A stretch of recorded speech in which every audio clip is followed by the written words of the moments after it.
Morning everyone.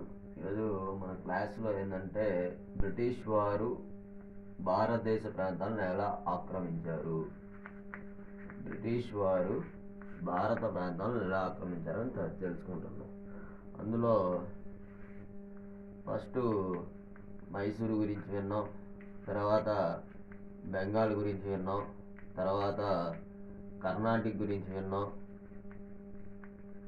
అయితే ఇంకొక రెండు సింధు ప్రాంతాన్ని కూడా ఆక్రమించారు, ఆవధ్ ప్రాంతాన్ని ఆక్రమించారు, ఆరోది వచ్చి పంజాబ్ ప్రాంతాన్ని ఆక్రమించారు.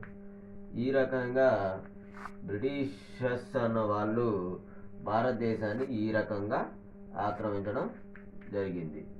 సో కాబట్టి మైసూరు గురించి చెప్పుకున్నాం. ఆవధ్ వచ్చి వాజిద్ ఆదిషా. పంజాబ్ పాలకుడు వచ్చి రంజిత్ సింగ్. రంజిత్ సింగ్ మరణాంతరం